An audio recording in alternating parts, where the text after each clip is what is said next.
नमस्कार विद्यार्थी मित्रांनो. सुरत महानगरपालिका संचालित सुमन हायस्कूल नंबर 6 मध्ये मी आपणा सर्वांचं स्वागत करते. आज आपण इयत्ता 10वीच्या मराठी या पाठ्यपुस्तकातील गद्य क्रमांक 13 बडोद्याचा भाग्यविधाता या पाठाचा अभ्यास करणार आहोत. या पाठाच्या लेखिका आहेत स्मिता भागवत. त्यांचा जन्म 1945 आणि यांना लेखनास मदत करणारे असे त्यांचे बंधू अविनाश कप्तान, सहलेखक म्हणून त्यांना ओळखले जाते. त्यांचा जन्म 1948 आणि मृत्यू 2014. या पाठाचा साहित्य प्रकार आहे चरित्रात्मक लेख. तर विद्यार्थी मित्रांनो, आपण आज या पाठाचा प्रस्तावना सर्वप्रथम अभ्यासू.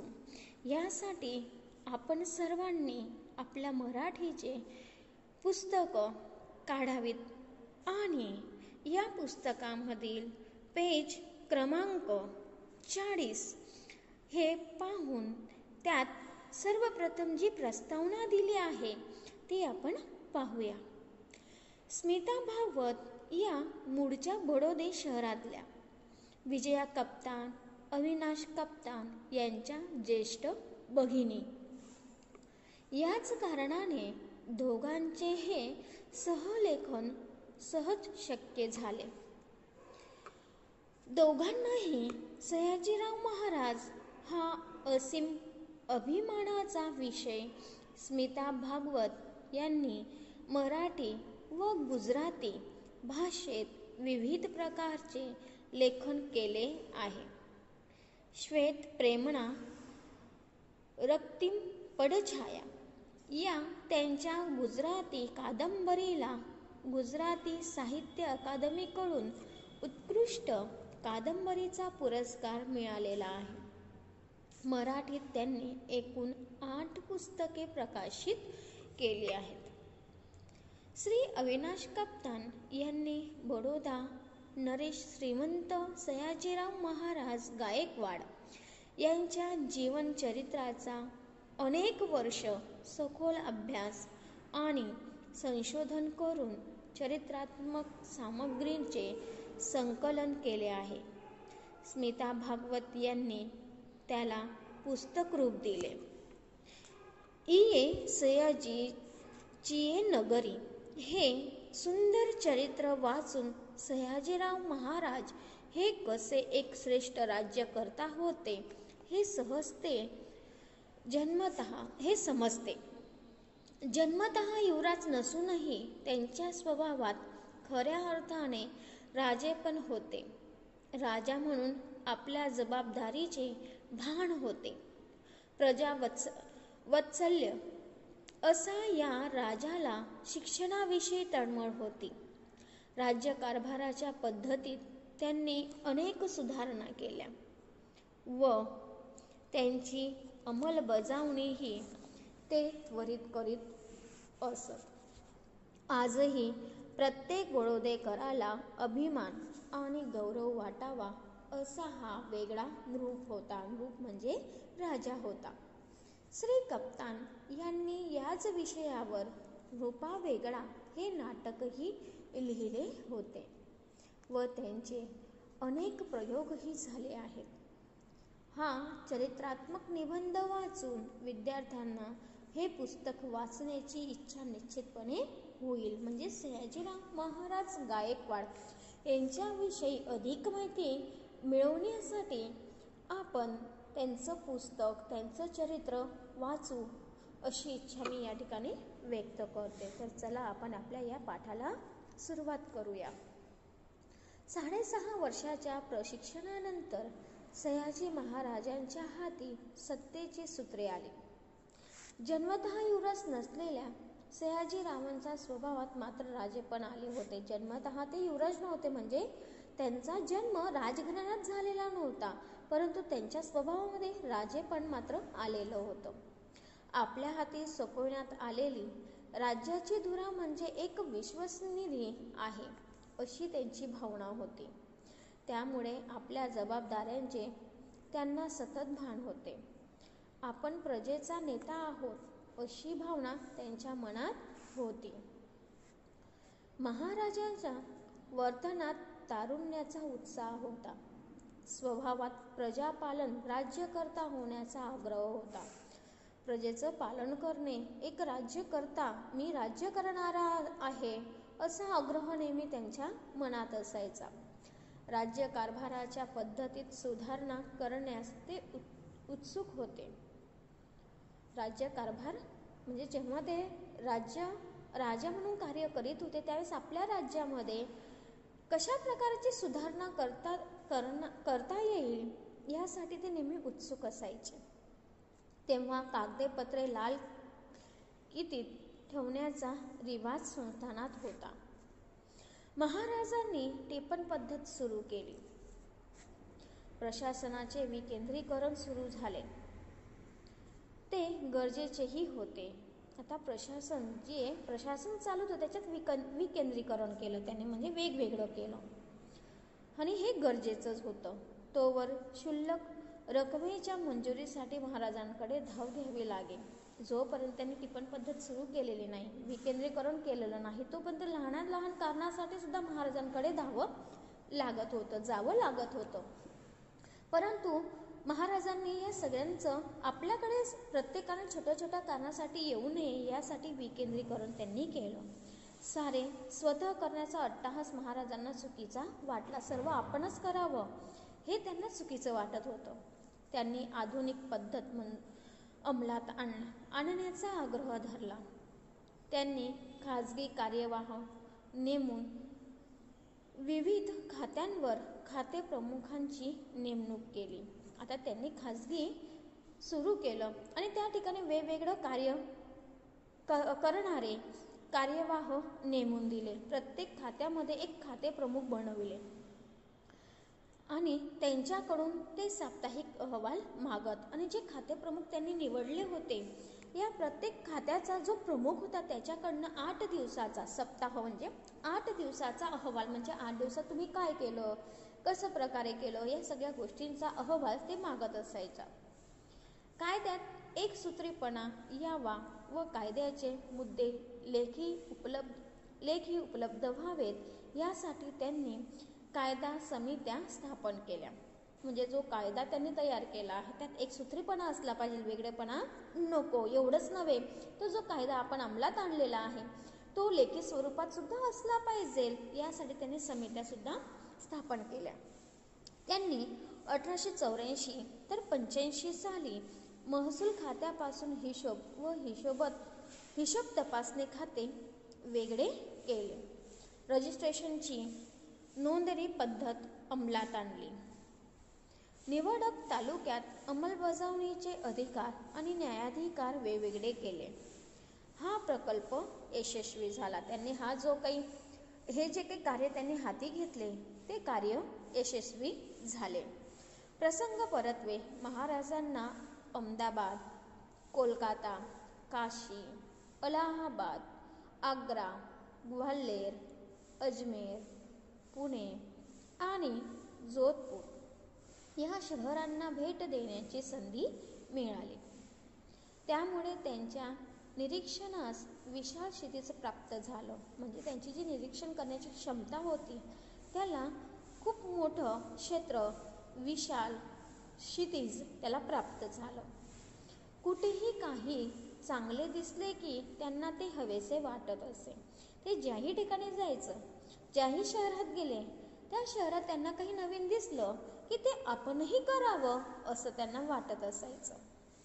त्यांचे हे वाटणे स्वप्नील वा हपापलेल्यापणाचे द्योतक नव्हते. हपापलेले पण म्हणजे आपल्याला हे लवकरात लवकर पाहिजे, असं त्यांचं नव्हतं. हवंसं वाटायचं पण आपापलेलापणा त्यांच्यात नव्हता. जे हवेसे वाटेल ते प्राप्त करण्यासाठी प्रयत्नांची पराकाष्ठा करणे हा त्यांच्या स्वभावाचा अंगभूत धर्म होता. जे त्यांना हवंसं वाटायचं, हवेसे वाटायचं ते प्राप्त करण्यासाठी ते खूप प्रयत्नसुद्धा करत असायचे. असा गुणधर्म त्यांच्या स्वभावामध्ये होता. त्यांच्या निरीक्षेत विवेकबुद्धीची पावती होती. त्यामुळे त्यांची प्रत्येक इच्छा, प्रत्येक महत्त्वाकांक्षेच्या कक्षेस ते पोचली. म्हणून त्यांची जी प्रत्येक इच्छा होती, जी महत्त्वाकांक्षा होती, तर ती पूर्ण करत असायचे. याच काळात त्यांना औद्योगिक विकासाचे महत्त्व पटले. औद्योगिकरण किती महत्त्वाचं आहे हे देखील त्यांना पटलं. प्रसंग परत्वे भाषण देण्याची वेळ येई तेव्हा ते लोकांना सोन्या चांदीत पैसे गुंतवण्यापेक्षा उद्योगधंद्यात पैसे गुंतवून ते वाढवा असा सल्ला देत. आणि जेव्हाही ते लोकांजवळ भाषण करत असतील त्यावेळेस ते लोकांना सांगायचे, तुम्ही सोनं चांदी याची दागिने घेण्यापेक्षा तुम्ही उद्योगधंदा करा आणि त्यात तुमचे पैसे गुंतवून त्यांना वाढवा असा सल्ला ते देत असायचे. धंद्यात पैसा गुंतवल्यामुळे तो वाढतो, सोना चांदीमुळे संपत्तीत वाढ होत नाही असे ते ठासून सांगत. त्यांनी 1982 साली Baroda cotton spinning and viewing mill सुरू करण्यास उत्तेजन दिले. खटपट करून सरकारी सहाय्य मिळवून ग्रँट मिळवून त्यांनी 1885 साली गणदेवीस साखर कारखाना काढला. साखर कारखाना त्यांनी सुरू केलेला आहे. सरकारी सहाय्य म्हणजे ग्रँट मिळवून त्यांनी गणदेवीस या ठिकाणी 1885 साली साखर कारखाना देखील त्यांनी सुरू केला. गुन्हेगारीची नीतिमत्ता सुधारण्याच्या उद्देशाने त्यांनी 1883 तर 1884 साली एक अभिनव प्रकल्प हाती घेतला. 1883 तर 84 साली एक नवं कार्य त्यांनी त्यांच्या हातात घेतलं.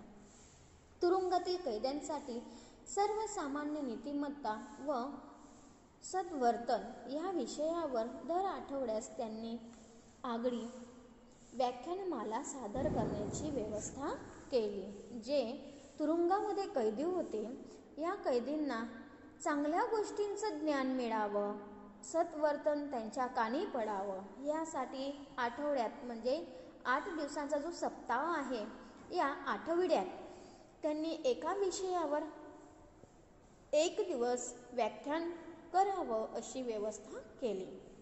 या प्रकल्पात प्रबोधनाच्या प्रशासन पद्धतीची प्रसादचिन्हे गवसतात असे मत व्यक्त करून सुजाणांची या प्रकल्पाचा गौरव केला. महाराजांच्या मनात शिक्षणाविषयी अलोट प्रेम निर्माण झाले होते. शिक्षणाविषयी त्यांना फार आवड होती.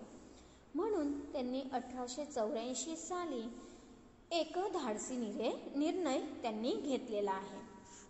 परदेश गमनासाठी समुद्र ओलांडणे निषिद्ध समजण्यास येत असणाऱ्या काळात त्यांनी त्यांचे कनिष्ठ बंधू लहान बंधू संपतराव यांना शिक्षणासाठी परदेशी पाठविण्याचे धाडस केले होते.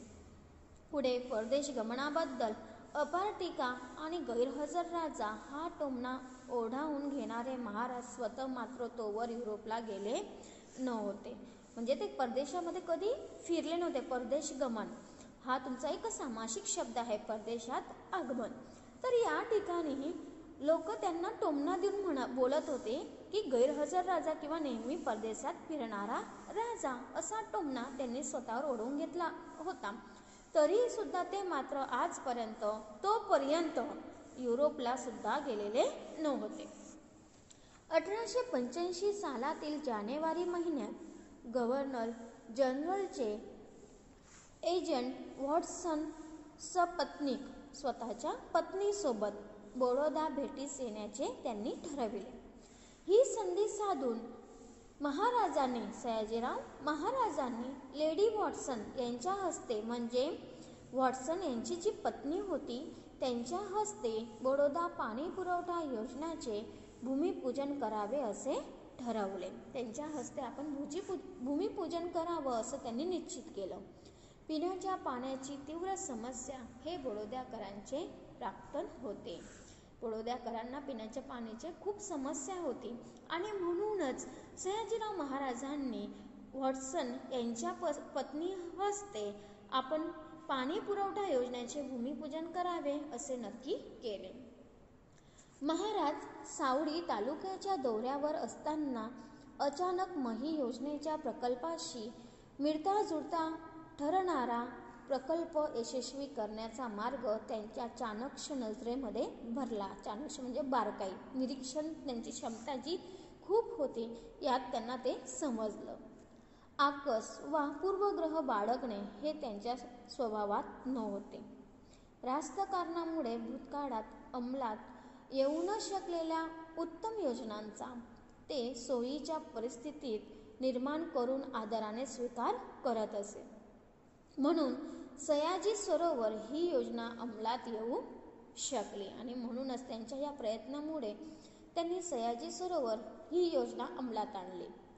आधुनिक शैली वापरून तयार केलेली ही जलयोजना शहराच्या पूर्वेस 12 मैल अंतरावर आजवा नावाच्या खेड्यात साकार झाल्यामुळे ती आजवा सरोवर म्हणूनही परिचित आहे.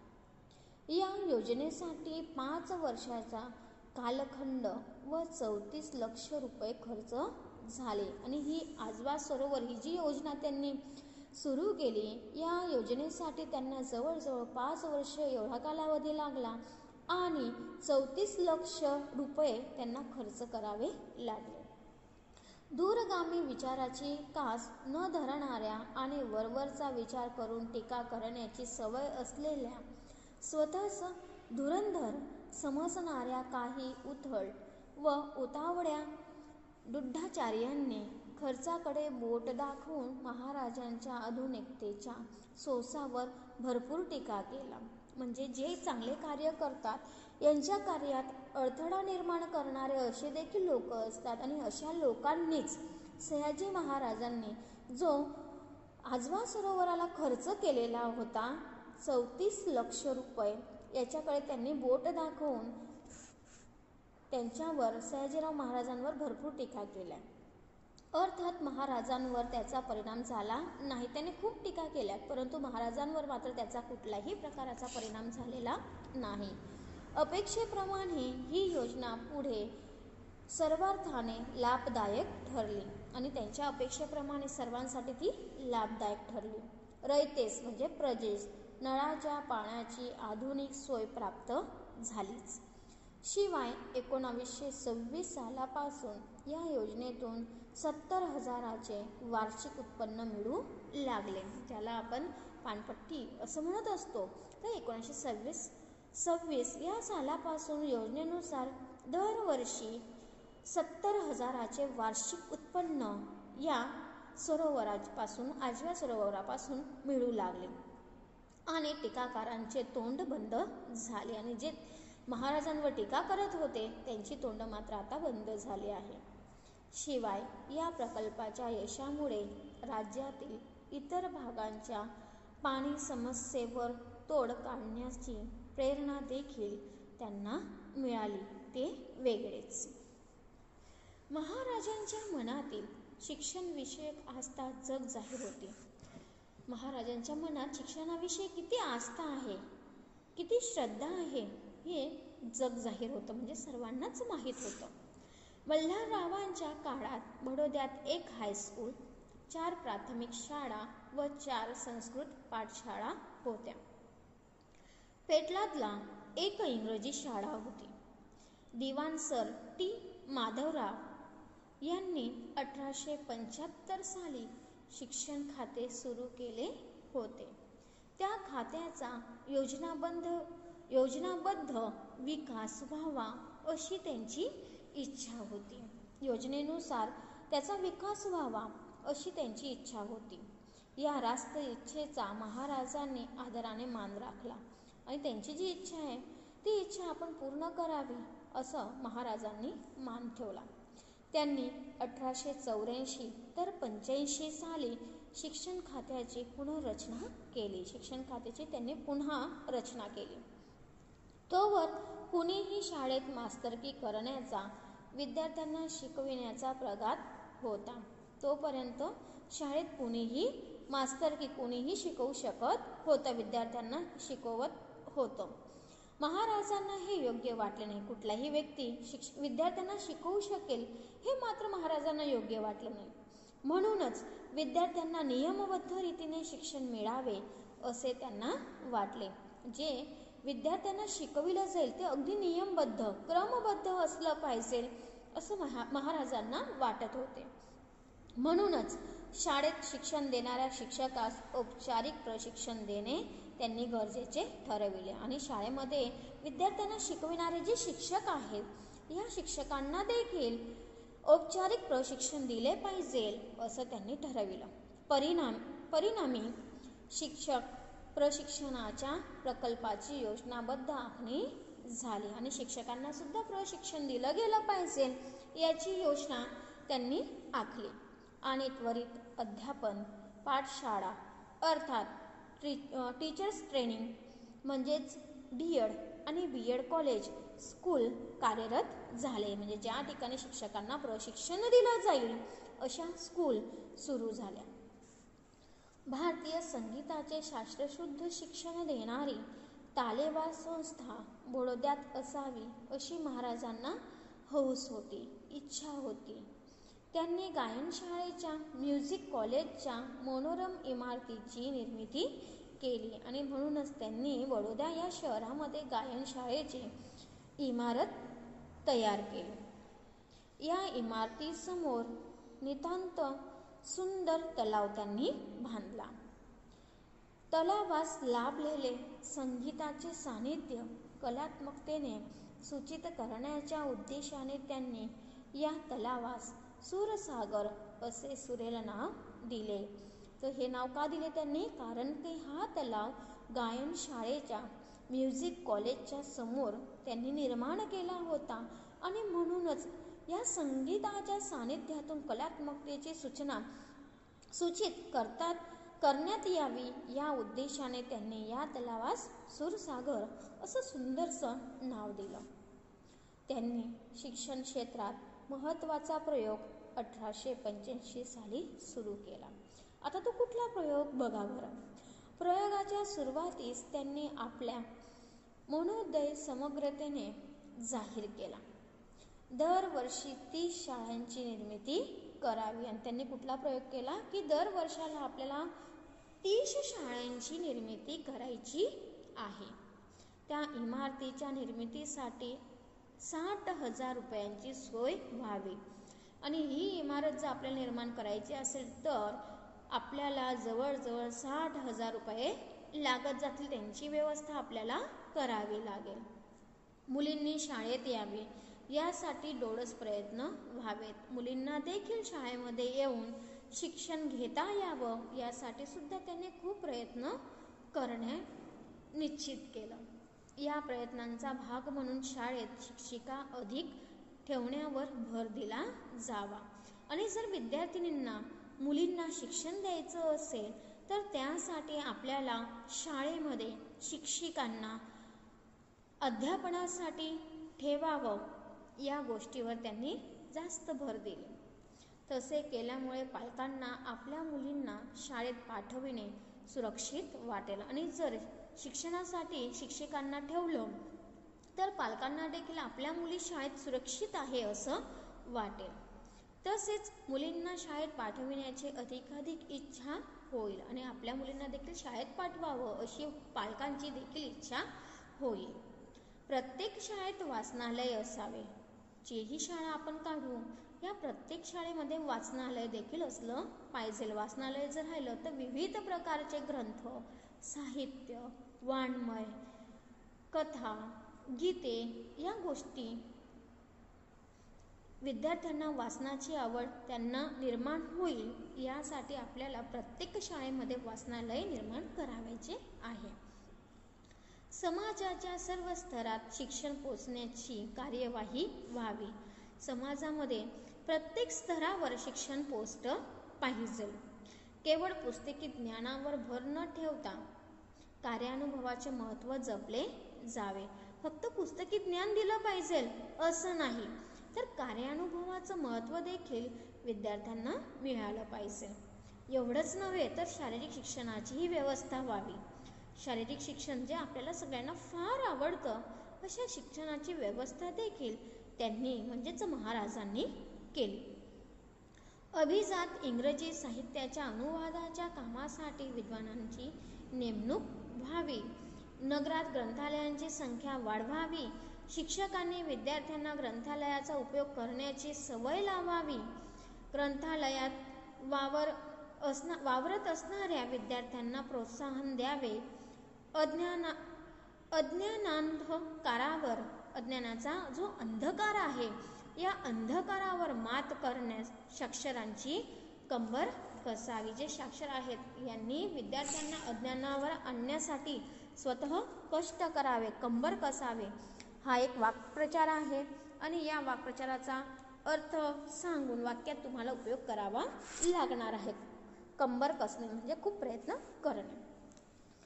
महाराजांनी कलांचे महत्त्व जोपासण्यासाठी कलाभवन हे सूचक नाव धारण करणाऱ्या इमारतीची योजना 1890 साली आखली. आता महाराजांनी काय केलं की ज्यांना ज्या कलेची आवड असेल, प्रत्येक व्यक्ती हा वेगवेगळा असतो आणि या प्रत्येक वेगवेगळ्या व्यक्तीमध्ये वेगवेगळ्या कला असतात. काहींना हस्तकला आवडते, काहींना शिल्पकला आवडते. तर या प्रत्येक विद्यार्थ्यामध्ये जी कला आहे ती जोपासली जावी, यासाठी त्यांनी कलाभवन नावाची एक सुंदर इमारतीची योजना 1890 साली आखली.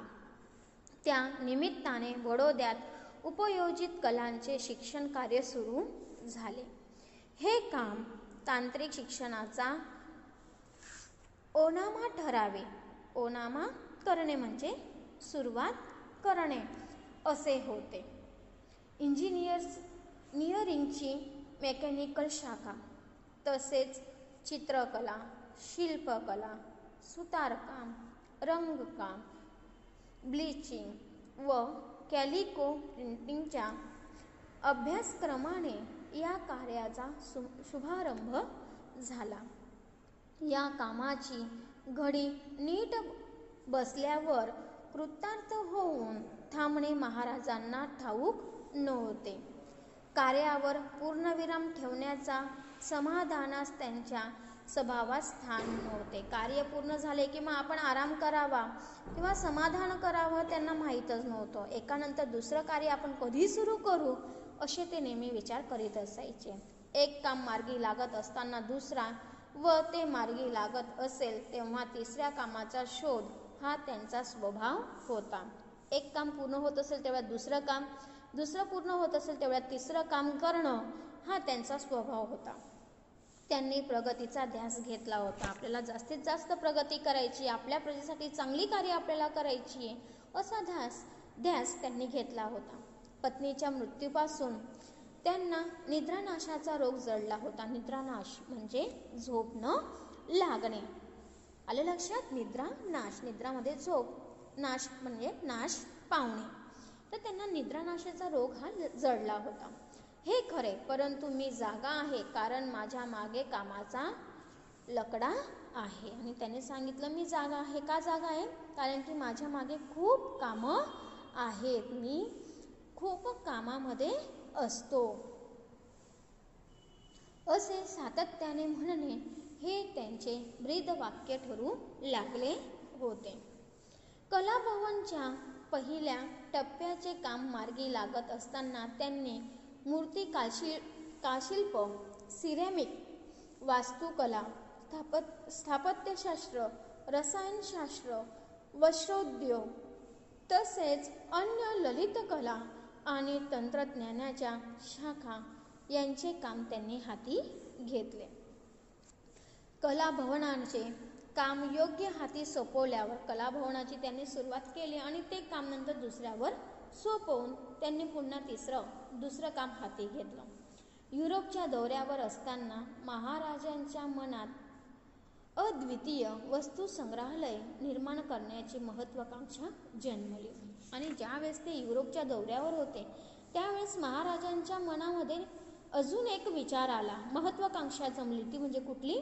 अद्वितीय वस्तू संग्रहालय निर्माण करण्याची. मनात विचार प्रवेश होताच काम सुरू करणे हा त्यांचा खाक्य, म्हणजे ही त्यांची काय आहे? बाणा आहे. त्यांची प्रतिज्ञा होती की जोही विचार मनात आला की लगेच त्याच कामावर आपल्याला काम सुरू करायचं आहे, त्या कार्याचं काम आपल्याला लगेच सुरू करायचं आहे, अशी त्यांचा बाणा होता, अशी त्यांची प्रतिज्ञा होती. स्वाभाविकच संकल्पित वस्तू संग्रहालयासाठी भारत आणि युरोपातील अनेक अनोख्या प्रेक्षणीय वस्तू गोळा होऊ लागल्या. वेगवेगळ्या प्रकारच्या पाहण्यासारख्या अशा विविध वस्तू गोळा होऊ लागल्या. 1884 साली तयार झालेल्या या म्युझियमचा चित्रसंग्रह भारतात सर्वोत्कृष्ट समजला जात असतो. महाराजांनी अनेक पाश्चात्य चित्रकारांची चित्रे मूळ स्वरूपात मिळविली. त्यामुळे जागतिक स्तराच्या पर्यटकांसाठी हे म्युझियम हे अनोखे आकर्षण बनले. काही वर्षापूर्वी सर रिचर्ड मीट यांनी जे संस्थान सर्वार्थाने टाकाऊ आहे व त्यात सुधारणेची सुतराम शक्यता नाही अशी नोंद लिहिली होती, त्या संस्थानास राजा सर टी माधवराव आणि सयाजीराव महाराज यांच्या झंझावादी म्हणजे काय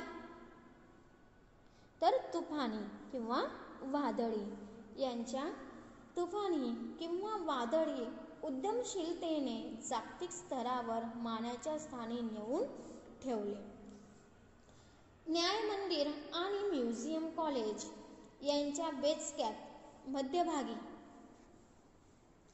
एका भारदस्त इमारतीची निर्मिती करण्यात आली.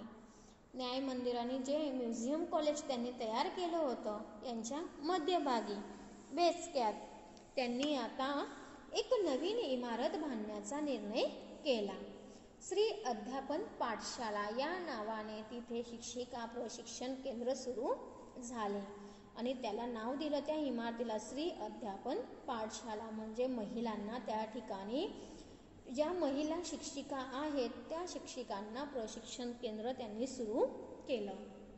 मंडईची वास्तू न्यायालयास दिल्यामुळे मंडईसाठी इमारत बांधण्याचे काम शिल्लक राहिले आणि मंडईची जी वास्तू होती ती न्यायालयास मिळाली आणि म्हणून मंडईसाठी इमारत बांधण्याचं काम जे राहिलं होतं, शिल्लक होतं, ते त्यांनी हाती घेतलं. म्हणून राजमहाल रोडवर एका प्रशस्त देखण्या वास्तूची निर्मिती करून मंडईची उत्तम व्यवस्था करण्यात आली. खंडेराव मार्केट नावाने प्रसिद्ध पावलेली ही वास्तू लाल दगडांची नसली तरी आजच्या तारखेसही वास्तुशास्त्राचा अलौकिक नमुना ती ठरत असते. या इमारती आजही बडोद्यास सयाजी नगरी नाव देण्यास उद्युक्त करतात. महाराजांनी अमरेली जिल्ह्यात सक्तीच्या मोफत शिक्षणाचा प्रयोग हाती घेतला. शिक्षणाची मुलींसाठी सुविधा तर त्यांनी केली, परंतु काही पालक आपल्या मुलींना शिकवायला पाठवत नव्हते, म्हणून त्यांनी सक्तीचं मोफत शिक्षण हा प्रयोग हाती घेतला. त्यामुळे शिक्षण क्षेत्रास नवे वळण मिळाले. महाराजांना मंद गती कधीच अभिप्रेत नसे, हळुवारपणे काम करणं त्यांना कधीच आवडत नसे. त्यांच्या झंझावाती व्यक्तिमत्वाने ह्या प्रकल्पात विलक्षण वेग भरला. परिणामी 1906 साला पावतो हा उपक्रम संस्थानव्यापी बनला. 1892 साल उजाडले तेव्हा 118 मैलाचा रेल्वे मार्ग तयार झाला होता. संस्थानांची प्रमुख गावे राजधानीस जोडली गेली होती.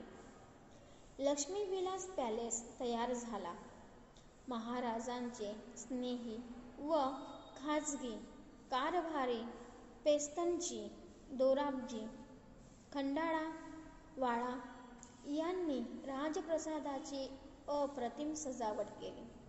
प्रसादाभोवती देखण्या उद्यानांची निर्मितीही त्यांनी करवून घेतली. महाराजांचे वास्तव्य वैभवशाली प्रासादात आणि प्रजा गुरांच्या गोठ्यात असा घाट. मल्हाररावांचा अपवाद वगळता बडोदेकरांनी कधी पाहिला नाही. जो जनतेचे रक्षण करतो, पालन करतो, तोच पिता साक्षात मानावा. जन्म देतो निमित्त केवळ. जो जनतेचं, प्रजेचं रक्षण करतो, पालन करतो, तोच पिता साक्षात मानावा. तोच आपला परमेश्वर मानला पाहिजे. तोच आपला पिता आहे असं मानलं पाहिजे. जो जन्म देतो तो फक्त काय आहे? निमित्त आहे. केवळ फक्त निमित्त. त्याने फक्त जन्माला घातले. पण जो आपलं पालन करतो, आपलं रक्षण करतो, तोच खरा आपला पिता. या उक्तीस न्याय त्यांनी दिला. सयाजीराव महाराज प्रजेचे पालन करत राजप्रसाद सजत असताना हा मुलुखा वेगळा राजा नगराचा तोंडवळा बदलण्यास मग्न होता. जनतेस पिळून भव्य इमारती निर्माण करण्याचा सोस ही मुघल राज्यकर्त्यांची मानसिकता व खासियत होती. जे मुघल राज्य करणारे राजे होते यांची ती खासियत होती, त्यांची मानसिकता होती, त्यांचं महत्त्व होतं. परंतु महाराजांना ते कधीच अभिप्रेत नव्हते. ते त्यांना कधी आवडलंच नव्हतं. आपल्यासाठी हवा महल नि प्रजेसाठी कोंडवाडा ही त्यांची रीत नव्हती. आपल्यासाठी मोठा राजमहल, सर्व बाजूने हवा येईल असा महल, आणि आपल्या प्रजेला मात्र काय आहे? कोंडवाडा आहे. हे त्यांना आवडलंच नव्हतं.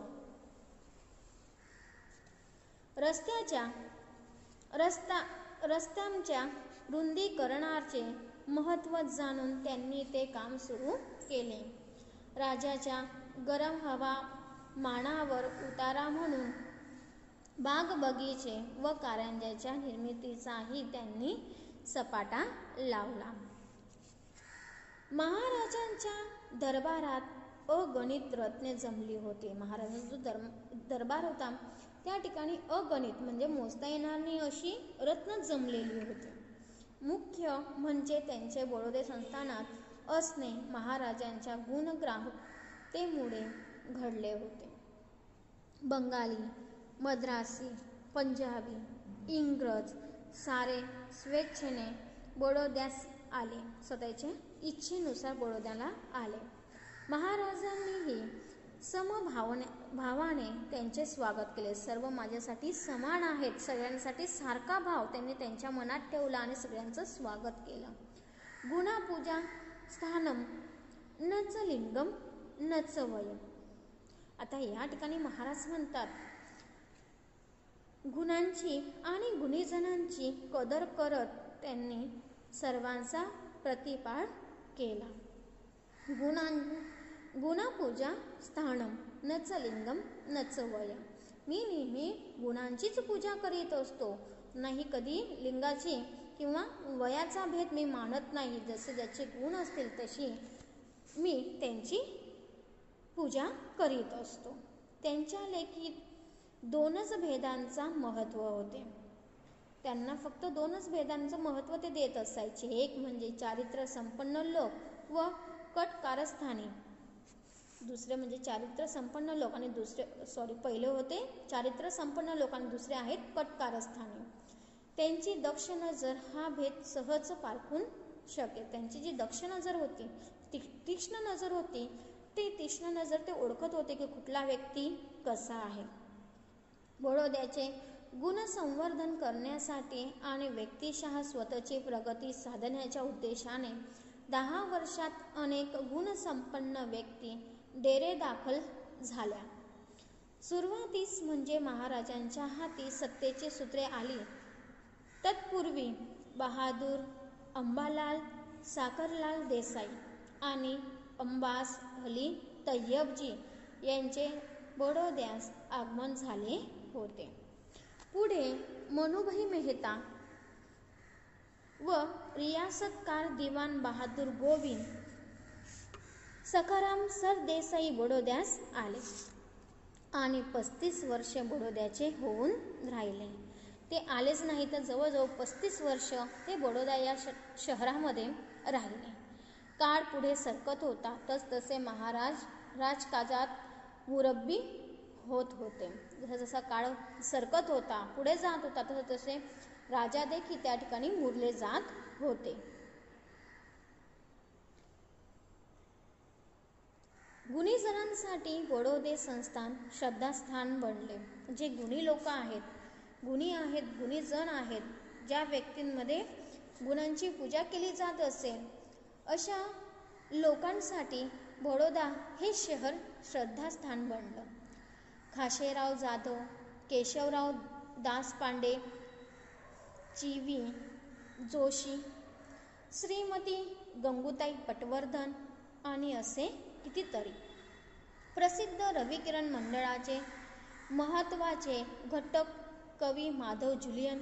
तर सगळ्यांना माहिती असेल रविकिरण मंडळ, आपण 9वीमध्ये असताना SS या विषयात रविकिरण मंडळाची माहिती मिळवलेलीच आहे. तर रविकिरण मंडळ म्हणजे नेमकं काय, तर सप्टेंबर 1923मध्ये पुण्यात मराठीतील काही कवींनी रविवारी एकत्र येऊन कविता वाचणे, काव्यचर्चा करणे अशा उद्देशाने स्थापन केलेलं मंडळ आहे.